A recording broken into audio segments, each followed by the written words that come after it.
16 avril 1917. Pour la première fois de l'histoire, des chars d'assaut français s'élancent dans la boue noire du chemin des Dames. Cette offensive sera un échec. Un an auparavant, au mois d'octobre, des blindés britanniques avaient tenté leur chance dans la Somme, sans plus de succès. Dans les deux cas, le miracle tant attendu n'avait pas eu lieu. Les premiers blindés de l'artillerie d'assaut n'avaient pas pu faire la différence. Pourtant, un siècle après ces galops d'essai peu concluants, les chars d'assaut sont encore là, monstres de technologie, toujours plus performants. Quel rôle ont joué les chars après le premier conflit mondial? Comment est-on passé de ces caisses à savon faiblement protégées et pauvrement armées à des titans blindés, véloces, rapides, surpuissants, en un mot, redoutables? Quel avenir ont les chars d'assaut, à l'heure où les conflits armés sont de plus en plus confus, sans ligne de front? Au moment où les forces conventionnelles doivent faire face au terrorisme. Que nous raconte leur histoire sur nous-mêmes, sur notre façon de concevoir la guerre, de la faire? Pendant 100 ans, les chars ont dû être incessamment repensés, adaptés, réenvisagés. Leur emploi sur les champs de bataille a fait l'objet de multiples doctrines. Pour retracer l'odyssée spectaculaire de ces engins hors normes, j'ai pris place à bord de chars mythiques. J'ai interrogé des spécialistes. Les duels ont démarré au-delà de 1000-1500 mètres, mais se sont terminés quelquefois à bout portant. Des fous de chars m'ont ouvert les portes de leur monde. Les jeux vidéo, c'est vraiment un moyen en plus d'apprendre l'histoire. On le voit de plus en plus dans l'univers du jeu vidéo, que histoire et jeux vidéo se mêlent. Les hommes du 1er régiment de chasseurs basé à Verdun m'ont fait vivre une expérience unique. Accompagné de tous ces passionnés, j'ai vécu la grande aventure des chars d'assaut.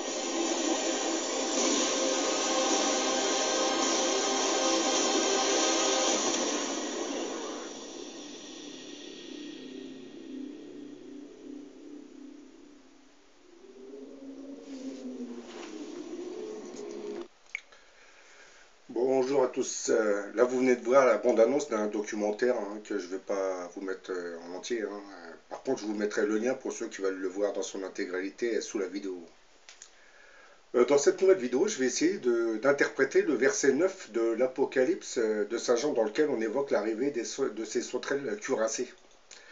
Le petit extrait que vous venez de voir nous plonge dans le mystère des sauterelles de l'Apocalypse en fait. Je vais quand même vous lire les quelques versets qui en parlent. Apocalypse de Saint Jean, chapitre 9, versets 4 à 11. De la fumée sortirent des sauterelles qui se répandirent sur la terre, et il leur fut donné un pouvoir comme le pouvoir qu'ont les scorpions de la terre.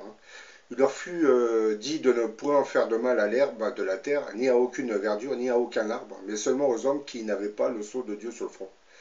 Il leur fut donné non de les tuer, mais de les tourmenter pendant 5 mois, et le tourment qu'elles causaient était comme le tourment que cause le scorpion quand il pique un homme. En ces temps-là, les hommes chercheront la mort et ils ne la trouveront pas. Ils désireront mourir et la mort fuira loin d'eux. Ces sauterelles ressemblaient à des chevaux préparés pour le combat. Il y avait sur leur tête comme des couronnes semblables à de l'or. Et leurs visages étaient comme des visages d'hommes. Elles avaient des cheveux comme des cheveux de femmes et leurs dents étaient comme des dents de lion. Elles avaient des cuirasses comme des cuirasses de fer et le bruit de leurs ailes était comme un bruit de char à plusieurs chevaux qui courent au combat. Elles avaient des queues semblables à des scorpions et des aiguillons, et c'est dans leur queue qu'était le pouvoir de faire du mal aux hommes pendant 5 mois. Dans ce 10e verset, il est bien écrit, elles avaient des queues semblables à des scorpions et des aiguillons. Et c'est dans leur queue qu'était le pouvoir de faire du mal aux hommes pendant 5 mois. C'est dit clairement là, elles avaient des queues semblables à des scorpions, elles avaient des cuirasses comme des cuirasses de fer.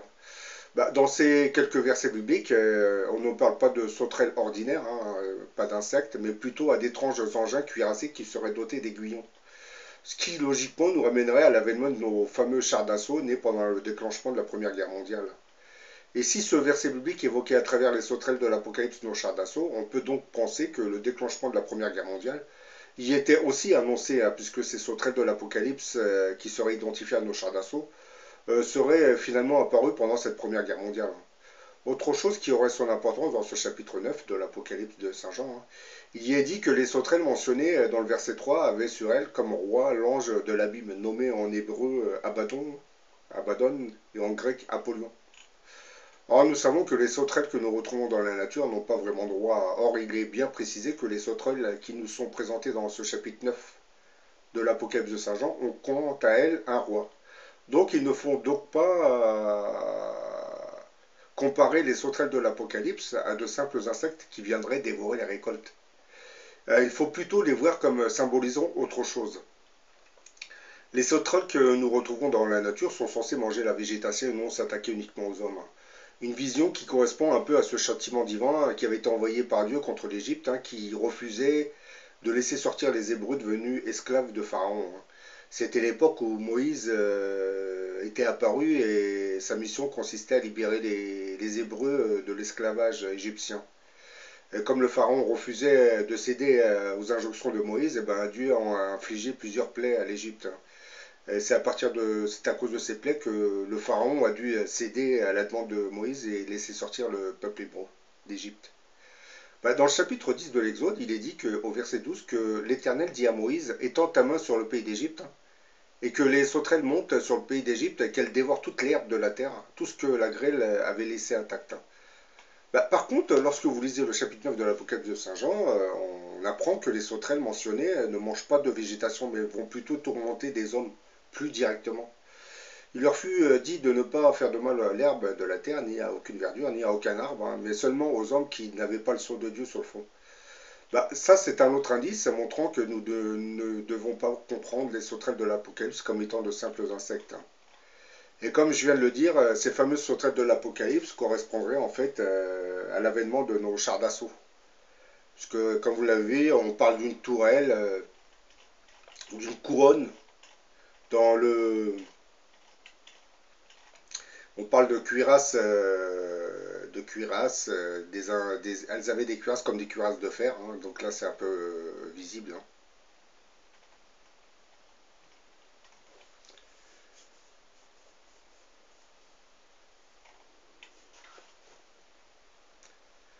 Comme dans le verset 7, il est dit, ces sauterelles ressemblaient à des chevaux préparés pour le combat. Il y avait sur leur tête comme des couronnes. Là, les couronnes, on peut les identifier aux fameuses tourelles des blindés. Oui. Et elles ressemblaient à des chevaux préparés pour le combat. Là, on le dit clairement.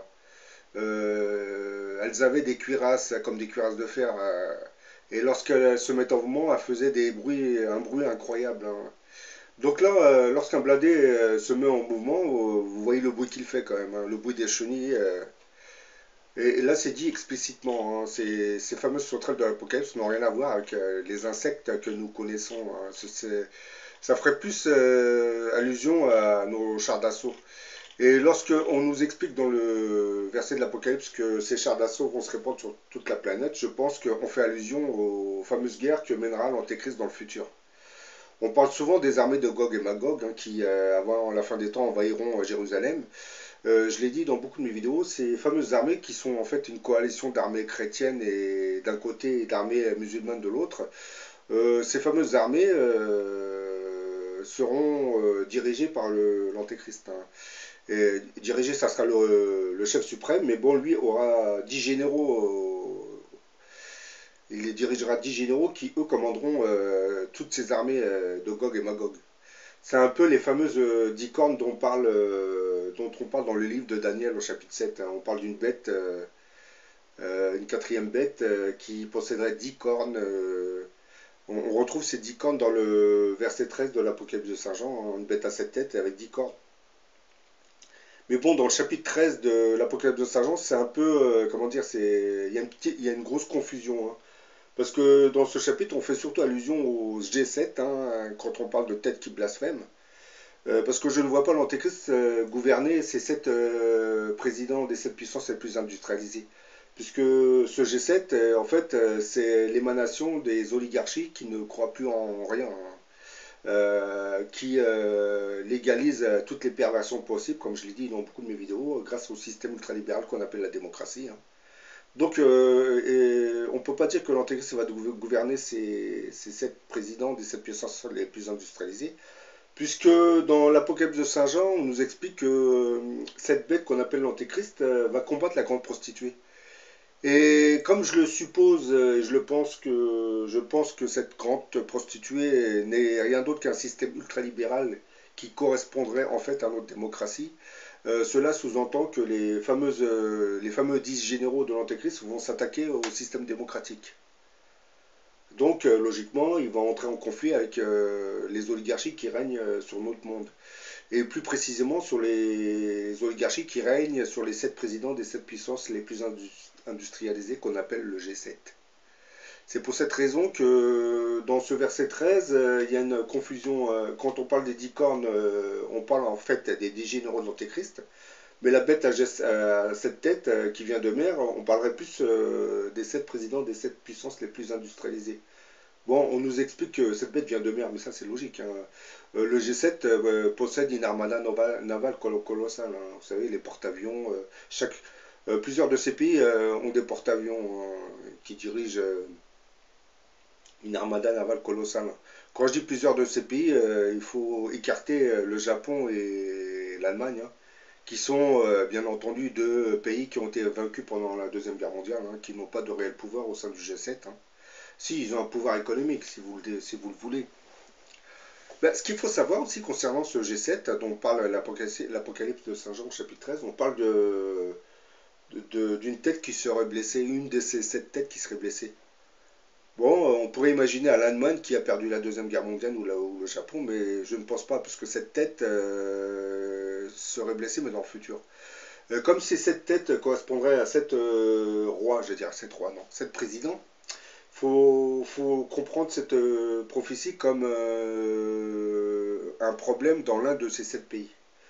Peut-être que l'un de ces 7 pays sera déstabilisé, je ne sais pas comment, par des troubles sociaux. Parce que comme je l'ai dit dans beaucoup de mes vidéos, on parle souvent d'une guerre civile en France, un déclenchement d'une guerre civile. Hein. L'oligarchie essaie de l'orienter contre les musulmans, mais bon, finalement, si l'antéchrist est apparu, il va vraiment orienter cette guerre civile contre l'oligarchie et non contre les musulmans comme souhaiterait l'oligarchie française. Puisque lorsque vous regardez vos médias, ceux qui font tout pour que la guerre civile soit orientée contre les musulmans, ce sont des gens de droite, d'extrême droite, et qui composent l'oligarchie en général. Parce que comme vous l'avez remarqué, les gens de gauche ou d'extrême gauche, ils ne parlent pas beaucoup des zones de non-droit.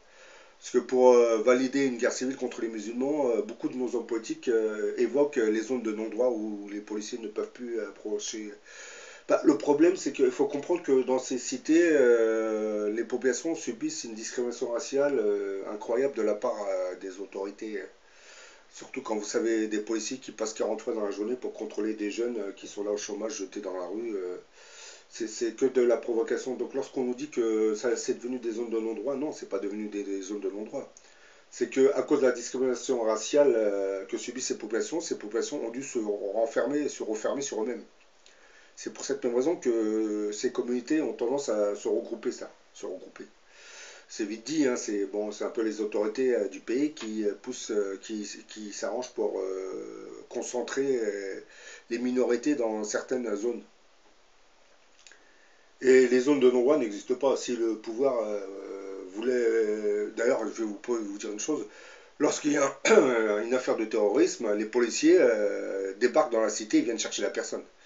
Lorsqu'il y a un problème de hold-up ou de casse de banque, eh ben, les autorités, dès qu'ils ont le nom du suspect, eh ben, elles descendent dans la cité pour le récupérer. Donc dire que c'est des zones de non-droit, c'est un peu un petit mensonge. Sauf que bon, les policiers évitent de passer parce qu'ils recevraient des cailloux ou d'autres projectiles. Bah, comme je l'ai dit, c'est un peu logique. Hein. Lorsque vous provoquer ces populations en venant les contrôler 40 fois dans la journée. Et en plus, vous savez que vous avez la majorité des jeunes qui sont dans ces cités sont au chômage parce qu'ils n'arrivent pas à trouver de travail. Pourquoi ils ne trouvent pas de travail? Bah, pour certains d'entre eux, parce qu'ils sont feignants, ils veulent se lancer dans le business de la drogue. Hein. Et pour beaucoup d'autres, ils sont victimes de la discrimination raciale à un niveau étatique. Hein. C'est-à-dire à un niveau étatique, à un niveau national. Hein. C'est beaucoup d'entreprises qui refusent d'embaucher des jeunes parce que voilà, ils s'appellent Mamadou ou Mohamed. Voire Karim. Mais ça, bon, à une époque, vous savez, mais il y a eu une affaire avec les boîtes d'intérim qui recevaient des instructions de certains chefs d'entreprise qui leur demandaient on veut des BBR. Vous vous rendez compte? Bon, pour ceux qui ne savent pas ce que veut dire BBR, c'est bleu, blanc, rouge, c'est le drapeau français. C'est en gros, le chef d'entreprise demandait à l'intérim, via ce petit code, que nous, on veut que des Français de souche. On veut pas de Français issus de l'immigration. Là, quand vous savez tout ça, bah, vous comprenez pourquoi ces zones se renferment sur elles-mêmes, hein. Bon, mais bon, comme je l'ai déjà dit, on ne peut pas parler de zone de non-droit, hein. Parce qu'en plus, il faut expliquer que nous sommes dans un pays dit démocratique, hein, où vous avez des associations qui ont tendance à protéger beaucoup trop les jeunes. Les parents n'osent même plus les corriger, mais de peur d'être confrontés à l'assistante sociale ou au commissaire de la ville. Bah oui, on nous dit que ces jeunes sont des sauvages, oui, mais bon, il faut expliquer pour quelle raison ils sont devenus sauvages, hein. La société, du moins la démocratie, a tendance à trop les protéger, et en les protégeant beaucoup trop, bah, vous les rendez vraiment capricieux. Et ils deviennent arrogants, ils ne respectent plus personne.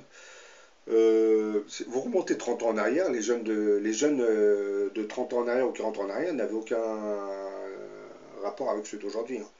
Bon, bien entendu, vous allez me dire que vous avez aussi le conditionnement médiatique, surtout celui des films américains, voire des vidéoclips. Donc, beaucoup de ces jeunes s'identifient à ce qu'ils regardent, hein.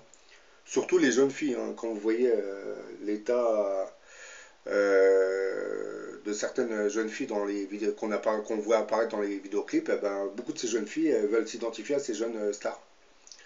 Pas de raison, quand vous voyez les jeunes filles, surtout la tenue vestimentaire de beaucoup de ces jeunes filles, bah, ce sont des clones des stars. Bah oui, c'est devenu des clones des stars. Vous avez la tenue vestimentaire, les coupes. Du côté des garçons, c'est pareil, hein. Beaucoup ont tendance à reprendre la coupe de cheveux de certains joueurs de foot. Vous voyez, ils sont carrément hypnotisés par l'impact médiatique. Bon, c'est surtout le cinéma qui conditionne le plus, hein. Bon, je vais m'arrêter parce que là, je vais vers plusieurs thématiques, hein. Mais bon, je fais cette petite vidéo pour vous dire que les fameuses sauterelles de l'Apocalypse correspondraient en fait à nos chars d'assaut.